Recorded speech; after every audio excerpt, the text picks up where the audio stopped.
very good evening. You're watching Primetime News on TV1. Bringing you the news this evening, I am Stephen Machado. And I'm Umitra Bekun. Let's start off with a look at our headlines for tonight. The headlines on Newsfirst.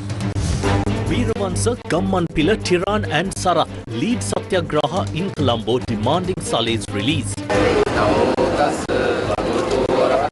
Another protest held outside CID headquarters. CID informs court that Saleh, Gammanpila, Veeravansa and Dilit obstructing Easter attack probe. Former Army Chief Sarath Fonseca makes key revelation on Suresh Saleh's role.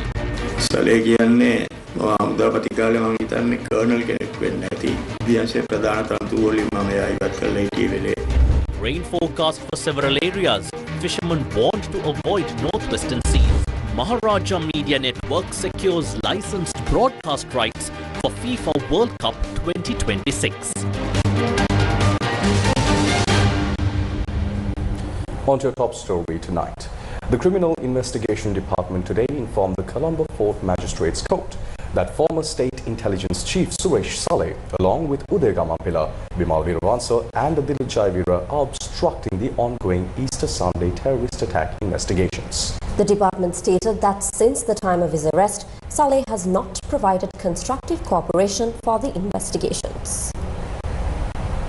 The CID informed the Colombo Fourth Magistrates Court that from the very beginning, Suresh Saleh has been making unlawful allegations against CID officers. According to a report filed by the CID today, it is stated that due to the suspect deliberately refusing food, he was examined on 2 occasions by the director of the police hospital, who confirmed that his blood sugar level had dropped, following which steps were taken to admit him to the National Hospital. The report also notes that while crucially and highly sensitive facts are emerging in the investigation, the suspect is acting intentionally to obstruct the process and prevent further disclosure of information by witnesses. The CID informed court that there is a coordinated effort to create hostility and public distrust toward investigating officers by influencing public opinion, with the aim of mobilizing people against the investigation and undermining the credibility of the police department, the CID, and its officers. The CID further told the Colombo Fourth Magistrates Court that it is clearly observed that this organized effort is being carried out under the direction of politically affiliated individuals, including Uday Gammanpila, Bimal Veeravansa, and Dilip Jaivira. Suresh Saleh, who is under detention orders over suspicions linked to the Easter Sunday attacks, continues to receive treatment at the National Hospital. Relatives were once again allowed to visit him today.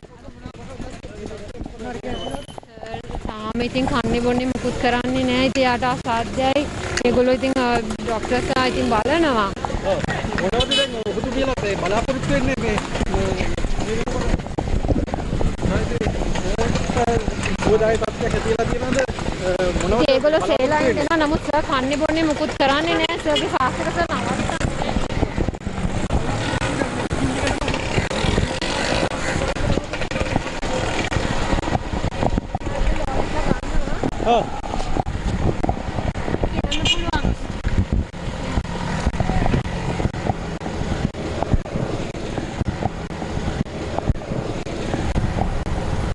Representatives of several opposition parties today launched a Satyagraha in front of the Fort Railway Station, directly criticizing officials of the Criminal Investigation Department and the Attorney General's Department, who are conducting investigations into the Easter Sunday terror attacks that claimed 278 lives.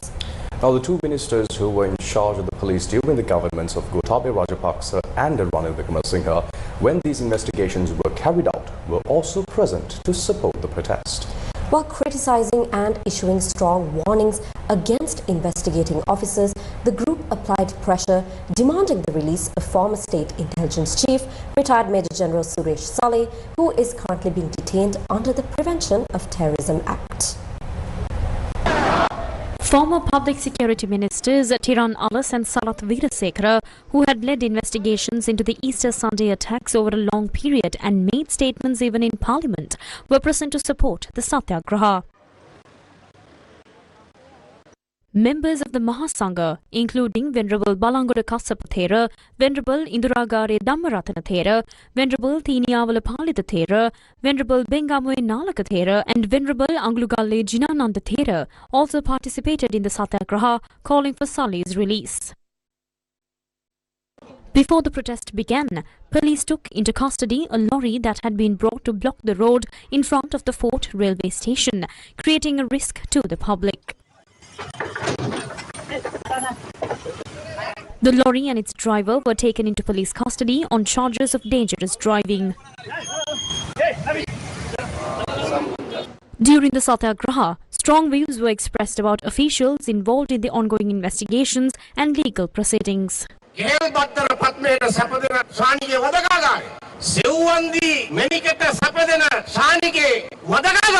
Kehel Badara Padme and Sevandi are treated comfortably in Shani's torture chamber.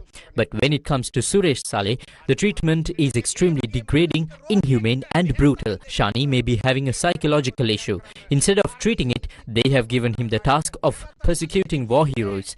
Until we are given a guarantee that Saleh will not be taken back into such a facility, we will continue this Satyagraha without stopping. Not even the devil can stop it. The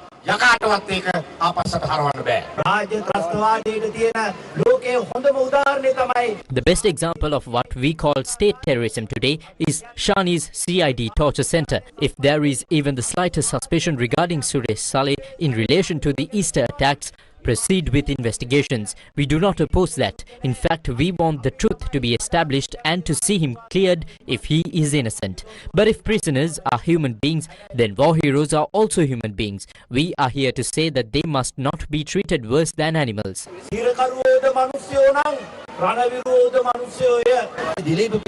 Dilipa Piris, in my view, has even brought disrepute to the Attorney General's department because he has gone to the extent of challenging reports given by judicial medical officers and specialist doctors.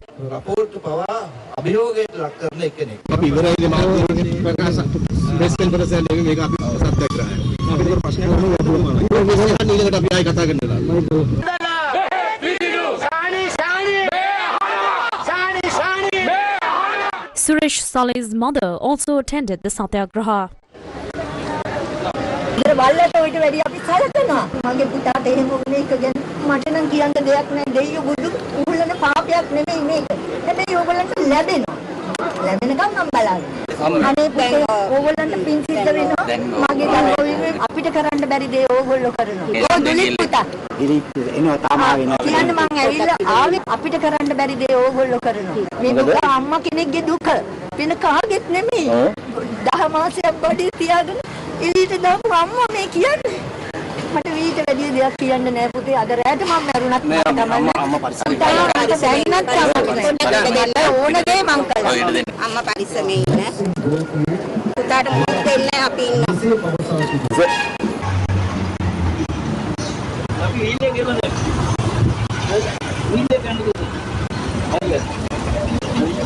Meanwhile, an argument broke out between two women who attended the protest.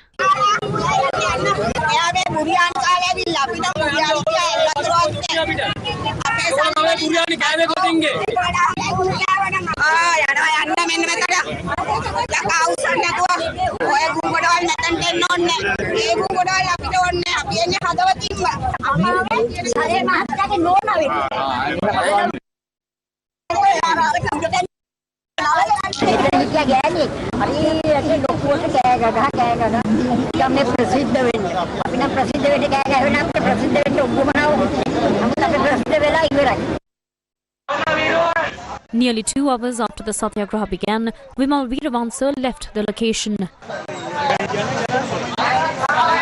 Shortly afterward, Udayagamanpilla was also seen leaving the protest site. As heavy rain began to fall at the location where the Satyagraha was taking place, protesters attempted to put up a temporary shelter. However, the police did not allow it.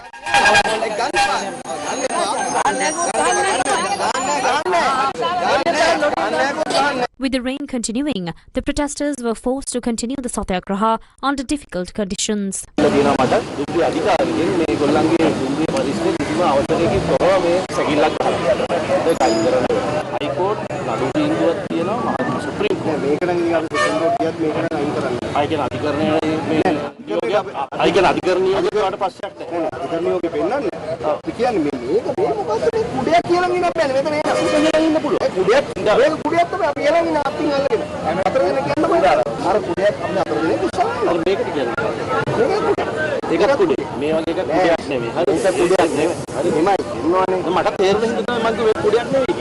Late in the afternoon, police officers who arrived at the location removed the structure that had been set up without permission.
A group identifying themselves as Aragala Purvesio staged a protest today in front of the Criminal Investigation Department. They were alleging that Suresh Saleh is being subjected to torture by the CID. The protesters demonstrated in an unusual manner by spreading a packet of rice along the road in front of the department.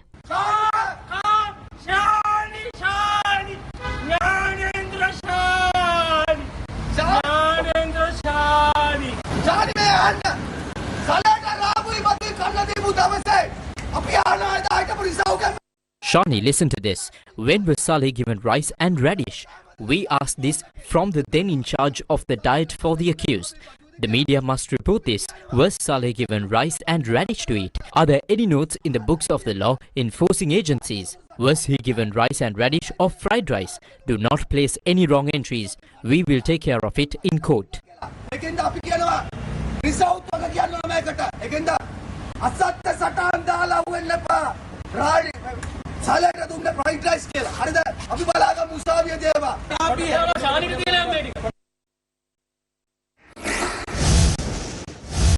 Protests that intimidate investigators of the Criminal Investigation Department and officials of the Attorney General's Department, apply pressure and subject them to personal attacks are taking place at a time when the scientific investigation into the brutal Easter Sunday terrorist attacks of April 21st, 2019, which killed 278 unarmed innocent civilians and left more than 500 people permanently injured, has reached a decisive stage. Based on scientific evidence, investigators have already submitted several reports to the Colombo Fort Magistrates Court outlining findings related to the attacks. Last Wednesday, the Fort Magistrates Court imposed a foreign travel ban on former President Gotabaya Rajapaksa after considering a request made by the CID based on these ongoing investigations. The CID has informed court that there is reasonable suspicion that former State Intelligence Chief Suresh Saleh played a coordinated role in planning and directing the series of Easter Sunday attacks, and that there may have been direct or indirect involvement or prior knowledge on the part of Gotabaya Rajapaksa regarding events before and after the attacks. This comes at a moment when the entire nation is demanding justice for a brutal crime that has remained unresolved for 7 years. It is a critical point in the investigation. It is also a moment when justice must finally be delivered to innocent people who have been crying out for answers for nearly 7 years. Consider the story of Eliza Debbie. Now navigating life through Braille, this innocent child's fate raises a painful question. Whose interests was served by placing her in such a devastating situation? On April 21st, 2019, Eliza had gone to the Zion Church in Batticaloa with her mother, father and her only sibling. A Sunday school student, she was singing hymns in devotion at the time of the attack.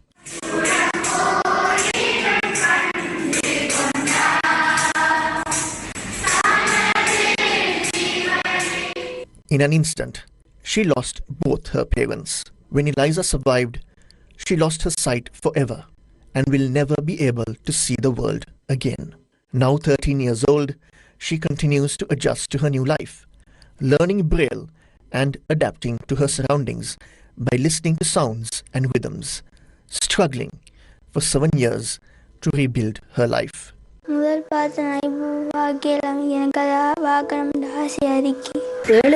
Even after 7 years, the scars of this bomb attack remain an unhealed wound for us. Those emotions have never left us. The previous government promised investigations into this attack, but no justice or decision was delivered. Now we see the current government continuing these investigations, and we are hopeful. As victims, we want justice. Many deserve justice. For 7 years, we have been waiting, hoping for justice. We only ask that this process is not delayed any further and that a decision is reached quickly for the victims. Like Eliza, more than 500 victims continue to suffer every single day, and families of the 278 people who were killed continue to cry out for justice at every moment. The Criminal Investigation Department is now at a decisive turning point in what it describes as a scientific investigation. Not just one witness, but numerous witnesses have already given evidence. A significant amount of scientific evidence is also being uncovered. In a recent report submitted to court, the CID said, quote, all events before and after the Easter attacks were part of a carefully planned conspiracy, and it has been clearly revealed that these conspiracies were carried out under the full knowledge and detailed planning of military intelligence, including Suresh Saleh, with the support of certain politicians. While it is true that the 278 lives lost can never be brought back, and that more than 500 victims may never return to a normal life, it remains equally true that justice must be delivered for them. Former Army Commander Field Marshal Sarat Fonseca today stated that Suresh Saleh had been removed from key military intelligence operations during the final stages of the war. He further said that during that period, Saleh had reported to Colombo and carried out intelligence duties in the Western Province under Gotabaya Rajapaksa. The former Army commander made these remarks while addressing a media briefing.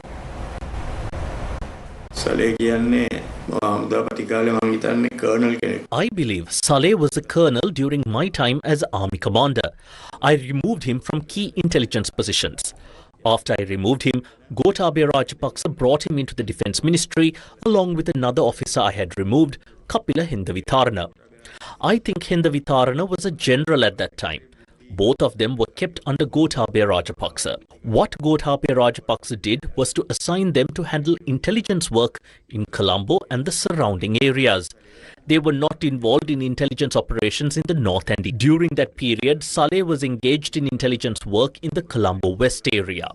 That intelligence work was not successful, which is why terrorists were even able to infiltrate and attack the army headquarters at one point. I have seen various claims in the media and on social media suggesting that the war could not have been won without Saleh or that he dedicated his life to the war. These claims are exaggerated. They are being spread by his family members and supporters of the Rajapaksas. The intelligence work carried out from Colombo by individuals like Saleh was not useful to the operations we were conducting. For intelligence related to operations in the north and east, I had appointed a separate team directly under my command, including a general from the infantry and another from the artillery who handled all those tasks. Therefore, I believe Saleh's contribution after the war was mainly towards Gotabaya Rajapaksa. Especially during the 2010 presidential election, I have even stated this in Parliament. At that time, explosions began occurring in Vaunia and the eastern province, apparently to create fear among Tamil civilians. Saleh was in Vaunia at that time, engaged in intelligence work. Personally, I believe he may have been aware of those incidents.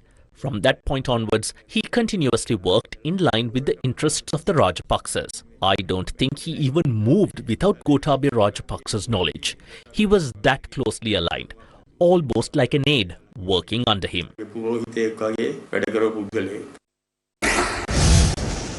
Attorney-at-Law Hijaz Hezbollah says that if Suresh Saleh is innocent, he must fight his case strongly. Hijaz Hezbollah was arrested on April 14, 2020 under the Prevention of Terrorism Act over allegations of links to extremists involved in the Easter Sunday attacks and was held under detention orders for 21 months. He was released by court on February 7, 2022. Here is the response given by Attorney-at-Law Hijaz Hezbollah regarding Suresh Saleh. Quote, if he is innocent, Saleh must stay strong and fight his case. That's what we did. We prayed, exercised, read, met our lawyers and fought our cases. Saleh, who detained us, knows that the conditions for us were worse than what it is for him. The fight to repeal the PTA is not won by running away from it, but in confronting it. The spokesperson for the Archdiocese of Colombo, Reverend Father Cyril Garmini Fernando, today urged the government to ensure that investigations into the Easter Sunday terror attacks are not halted under any circumstances. He made these remarks at a media briefing held at the Archbishop's house. These investigations were stalled for a long time, and now that they have begun and are moving forward, many people seem to be unsettled. When an investigation into a crime is taking place, there is no need for anyone to panic. From the very beginning, we have spoken and acted on the need to deliver truth and justice to the victims. These victims continue to suffer this pain until the day they die. As citizens of this country, we must understand that pain. The only way to ease that suffering is by uncovering the truth and bringing those responsible before the law. That is why these investigations are extremely important. No matter who it is, we will not support any attempt to obstruct these investigations, divert them or delay them. That must never happen. We urge both the investigation teams and the government to continue these investigations without interruption despite any obstacles. Another important point is that politicians must not interfere in these investigations. There are lawful investigative bodies in this country, the police and the Criminal Investigation Department, and they are carrying out these inquiries. It is the duty and responsibility of everyone to allow them to do so freely. Here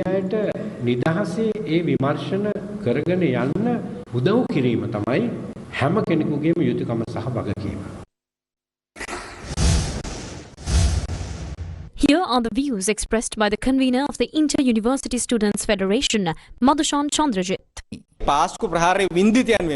They never spoke a word for the victims of the Easter attacks. Not once did they raise their voices. But now, we see figures like Bimal Veeravansa and Uday Gamanpila speaking out in support of those accused of planning the Easter attacks.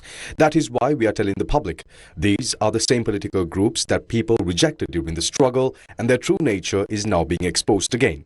We urge the public not to be misled by these actions. What is needed is justice for these issues. These kinds of opportunistic political groups must not be allowed to stage such shows to mislead the people. Newsfirst, main sponsor. 2 countries, 2 degrees within 4 years. Call ACBT. 2 countries, 2 degrees in engineering within 4 years. Be a professional in robotics, mechatronics, and electrical engineering. The next generation of careers that go beyond borders. Limited number of seats for the June intake. Call ACBT on 0117-699-499 or visit www.acbt.net. The ultimate stage, built to ignite the talents of our nation's children. The open-air stage at Galneva Kattaragama Primary School is now officially open. To dance, to sing, to play music. Children, this stage belongs to you. Gamadha, for the people, by the people.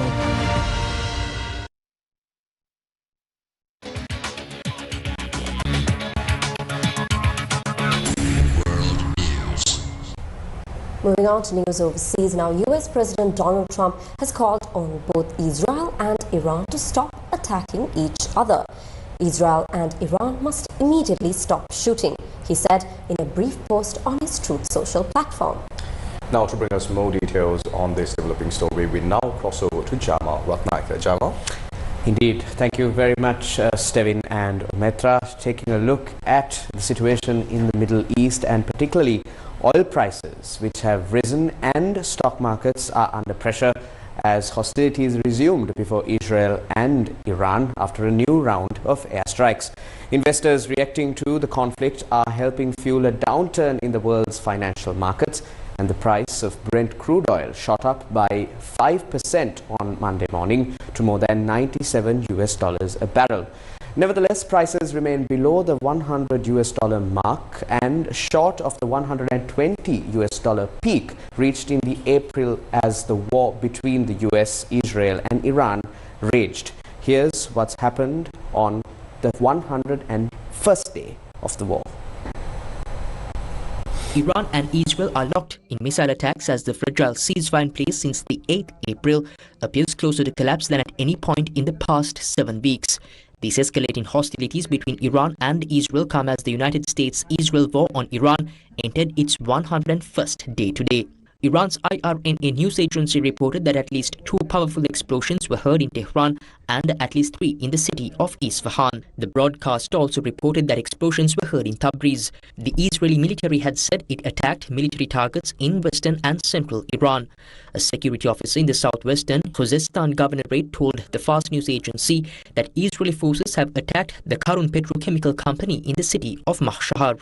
The Israeli army confirmed striking the petrochemical plant. Responding to reports of an explosion at the Al-Kharj airbase in Saudi Arabia, Iran's IRIB broadcaster cited a military official as saying that Iran has not yet fired any shots. Iran's Islamic Revolutionary Guard Corps said that they launched attacks against Israel's Nevatim and Tel Nof air bases as a response to attacks on radar sites within Iran, the Fars news agency confirmed. Israel's Channel 12 broadcaster Ynet News said a missile fired from Yemen was intercepted. US President Donald Trump has issued a series of strong and controversial remarks regarding Iran, warning of decisive action as tensions surrounding Tehran's nuclear ambitions continue to dominate global political discourse. I have to do this country, this world, the Middle East, Israel, everybody a favor. You have Iran. They're going to have a nuclear weapon. Barack Hussein Obama signed the JCPOA. It was a horrible deal. Horrible deal. Listen to me. It was a horrible deal. It was a path to them getting a nuclear weapon. They were very close to having a nuclear weapon. I terminated the deal. Wait. Then I sent the B-2 bombers in about 9-10 months ago, and they totally obliterated the site. And I saved it. We had a choice. We could let them have a nuclear weapon, or we could go along and have some beautiful days. But they would have, it's a judgment. They would have used the nuclear weapon. And you know what? When people hear that whole scenario, when they hear me say Iran was going to have a nuclear weapon, and they're crazy, they say you're doing the right thing. I don't think it's you'll do polls because they're all fake polls anyway, especially yours. But you do polls. I just want a big election. And the reason I want an election is people have confidence in me. I have good judgment. I had to make a judgment. Do I want to go along and have a country that's doing really well, but somebody is going to try and kill us? Or do I want to put out that horrible threat? And I did. I put it out. I put it out for many, many years. Now I'm going to put it out permanently. I'm going to do it either through negotiation, where we're very close to a deal, or I'm going to blow the hell out of them, to be honest with you. And it's going to be very easy for me to do. That's actually the easier path. So when you say I promised, I didn't promise anything. I don't like these endless wars. This is not an endless war. We've been doing this for 3 months. Much of it has been under the form, a pretty good form of ceasefire. The blockade has been amazing. Our Navy is amazing. Our military is the best in the world. Iran's judiciary says it launched legal proceedings against 3,121 people for cooperating with the enemy. Judiciary spokesperson Asghar Jahangir was quoted as saying by Iranian media, those under prosecution are traitors to the homeland and mercenaries who collaborated with the US and Israel. Jahangir said 2,406 of the individuals have been arrested and remain in custody, and about 1,000 indictments have so far been issued. At least 32 people have died after a magnitude 7.8 earthquake struck off the coast of Mindanao Island in the southern Philippines. The quake triggered tsunami alerts in the Philippines, Indonesia, Japan and Australia. Some of them were later cancelled.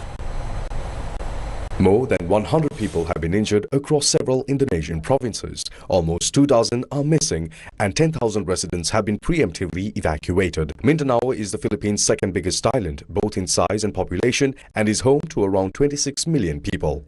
Casualty numbers still need to be verified by the National Disaster Agency, which tabulates and verifies reports by various local sources and is expected to provide an official update in the coming days. Philippine President Ferdinand Marcos Jr. said in a statement that agencies were coordinating their disaster response. Marcos also ordered the suspension of classes in affected areas after the quake, which coincided with the first day of the school year in the Philippines. More than 130 aftershocks with magnitudes ranging from 1.3 to 6.7 were recorded after the initial quake.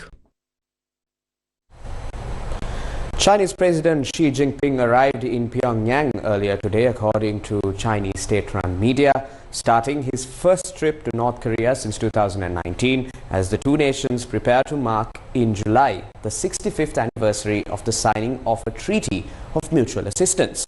During his two-day trip, Xi is expected to reaffirm with North Korean leader Kim Jong-un their country's commitments to deepening strategic cooperation following their agreement to boost bilateral ties at their previous summit in Beijing last September. North Korean leader Kim Jong-un and his wife Ri Sol-ju welcomed Chinese President Xi Jinping and his wife Peng Liyuan at a Pyongyang airport. According to China's official Xinhua news agency, after Xi walked down the airstairs, Kim warmly shook hands with the Chinese leader. The Chinese president is being accompanied by top diplomat Wang Yi and Kai Qi, the number 5 figure in China's ruling Communist Party.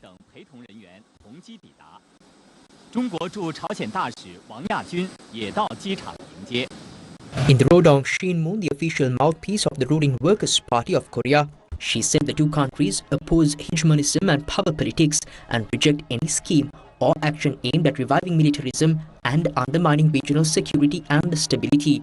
His remarks, also reported by Chinese state-run media, apparently targeted the United States and Japan. Beijing has recently stepped up its criticism of Tokyo's defense build-up policies, spearheaded by Prime Minister Sanai Takaichi amid a bilateral row over her parliamentary remarks last November on Taiwan, a self-ruled island claimed by China. US President Donald Trump sat for an interview with NBC's Meet the Press moderator Kristen Welker, discussing topics including the war with Iran, gas prices and the quote-unquote anti-weaponization fund. President Trump walked out of the interview after he repeatedly made claims that the US 2020 presidential election was rigged in 2020 and questions around compensation for those charged in the January 6th insurrection. You know that I won an election in a landslide, and I got 94% bad press. But, Mr. President, you know why I got that? Because you have no credibility. But you've never presented evidence that it was rigged. Let's keep talking about. I want to talk about Todd. You have more evidence. There's more evidence than ever presented. Let's talk your about elections in this country. We're like a third world country.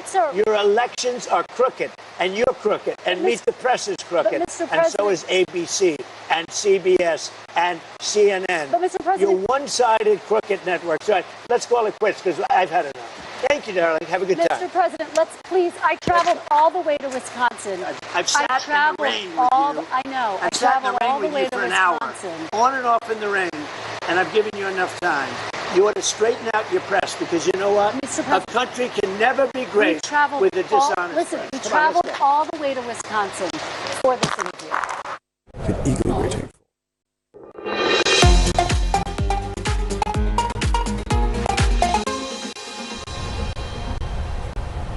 Sports fans across Sri Lanka who have been eagerly waiting for the FIFA World Cup will now have a unique opportunity to watch the global spectacle as a major announcement confirmed local broadcast plans. Terni Karnaratna has more details. Terni? Thank you very much, Sumitra and Steven.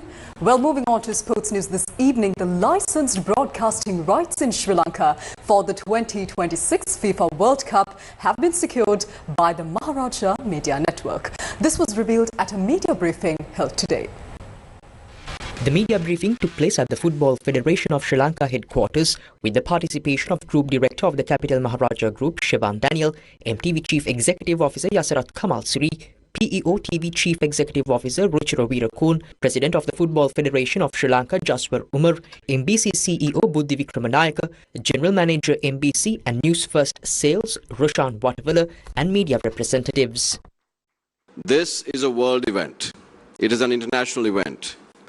And to connect Sri Lanka to the world, I think, is a enormously important responsibility. As much as we bring the world to Sri Lanka, the responsibility of a media network is also to make sure that we connect Sri Lanka to the world, that we inspire our future generations with world-class standards. And I think being part of this incredibly beautiful, magnificent world event, free of charge, across different socio-economic stratas, across the whole island, will make a difference. And as we focus on building a modern Sri Lanka, a modern nation, there are a couple of areas in which we as a media network have always focused on.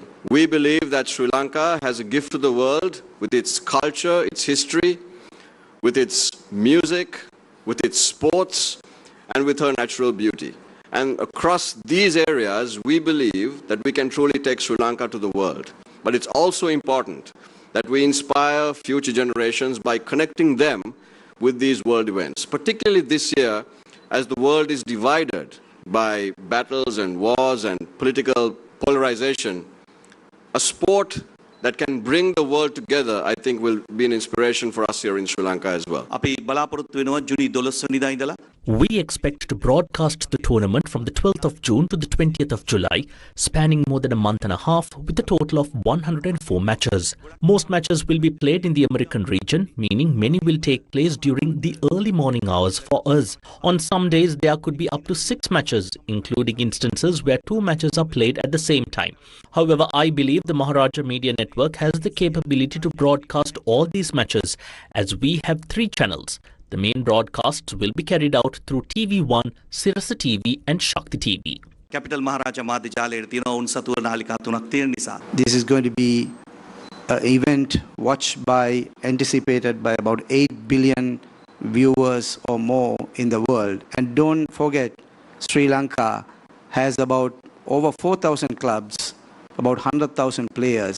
And football is watched by over 2 million people in Sri Lanka day in and day out. This is the truth. So for them, when Sirasa comes in, I think this 2 million, I expect with this World Cup to be double. So I expect out of the 22 million, 2 million crazy fans are already following football, with European football to local football to everywhere through various channels. But when you, Siobhan, bring in this the mega pace, I'm sure that 2 million will double to 4 million, because everybody is waiting to watch this mega piece of World Cup, because they follow a lot of heroes like Messi to Ronaldo to everybody, because everybody is anticipating that this may be the last World Cup for Ronaldo, this may be the last World Cup for Messi, something like that. So there is so much of crazy Sri Lankan fans of these personalities, and this is going to be one of the biggest and most entertaining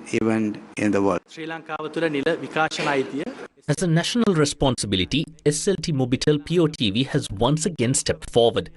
We have secured the licensed broadcast rights in Sri Lanka, and we are pleased to have Maharaja Media Network as our free-to-air partner. This is a special opportunity because it allows us to bring the tournament to viewers across the country through free television. Through Sirasa TV, TV1 and Shakti TV, this will reach a wide audience and contribute to the growth of sports in Sri Lanka. We have a legacy of nearly 7 decades in building sports in Sri Lanka. That is part of the DNA of the Capital Maharaja Group. This time as well, we are preparing to deliver these matches using modern, competitive and technologically advanced broadcasting facilities. We are getting ready with the state-of-the-art Stein Studio complexes to bring viewers a high-quality live football experience. The 2026 FIFA World Cup is scheduled to be held from the 11th June to the 19th July, jointly hosted by Canada, Mexico and the United States, promising to deliver one of the biggest sporting events in history to audiences around the world, including millions in Sri Lanka. Moving on to more sports news this evening, Sri Lanka delivered a dominant performance to secure an impressive victory over Bhutan in an international friendly football match held in Bangkok, Thailand, thrilling fans with a commanding 4-1 win. The Sri Lankan side showcased attacking strength and discipline right throughout the match, sealing the victory with 4 well-taken goals while limiting Bhutan to a single response late in the game. The match, which was broadcast live to Sri Lankan audiences via Sirasa TV and TV1, gave football fans across the island the opportunity to witness a strong outing by the national team. Sri Lanka opened the scoring early in the encounter with a goal from Wade Decker in the 16th minute, setting the tone for what would become a one-sided performance. The Lions doubled their lead in the 63rd minute when Bharat Suresh found the back of the net, putting Sri Lanka firmly in control of the match at 2-0. Continuing their attacking momentum, Wasim Razik added a third goal in the 78th minute, further extending Sri Lanka's advantage and effectively putting the game beyond Bhutan's reach. Bhutan managed to pull one back in the 80th minute through Rinzin Dorji, briefly narrowing the gap. However, Sri Lanka sealed the match in style during stoppage time as Rahul Suresh scored in the 92nd minute to complete a comprehensive 4-1 victory. Sri Lanka managing to get ready for a night of music, energy and unforgettable vibes as Augusta presents The Monsoon Party at CHNFC 13th June from 7:30 PM onwards, featuring an incredible lineup with Daddy, 242, Doctor, The Sleeping Chairs, Magic Box Mix-Up and Pop Culture. Call 077 692 8857 or visit themonsoonparty.augusta.lk.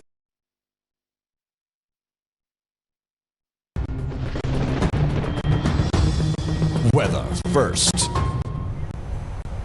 Now, the Department of Meteorology says that showers are likely at times this evening in the western, Sabaragamu and northwestern provinces, as well as in the Galle, Mathura, Kandy and Nuwara districts. According to the Met Department, fairly heavy rainfall exceeding 50 millimeters is possible in some areas of the Sabaragamu province and the Kandy district. Yes, Omitra. Now, to bring us more details, we now cross over to Therni Karnaratna. Therni? Thank you once again, Stevin and Omitra. Well, according to the latest weather forecast published by the Met Department, strong winds of about 40 to 50 kilometers per hour can be expected at times over the western slopes of the Central Hills and the northern, north-central provinces, and also in the Hambantota and Trincomalee districts. Well, if we take a look at the state of the sea areas of the coast extending from Kankasanture to Kalpitia via Mannar may be very rough at times. The Met Department also says that naval and fishing communities are advised not to venture into these sea areas until further notice. Well, beyond the day-to-day weather patterns now, we also pay attention to broader climate conditions. Focusing on the current El Nino situation, recent data shows that sea surface temperatures in the central Pacific Ocean had risen to around 0.8 degrees Celsius above normal as of yesterday. This level is generally considered an indication of an active El Nino phase. Just moving on. Up next is Corporate Brief.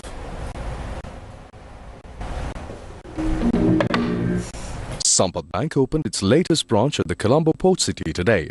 The new branch was launched as part of the bank's ongoing strategy to strengthen world-class financial services and enhance connectivity with both local and global markets. Sampath Bank officials say that this move aims to strengthen the bank's presence in the Port City and support growing businesses and investment opportunities. An immersive underwater experience was held in Colombo to mark World Oceans Day. The event featured interactive exhibits, educational activities and conservation-focused discussions aimed at raising awareness about the importance of protecting marine ecosystems. And with that, we wrap up Primetime News for tonight. Thank you for watching. Good night.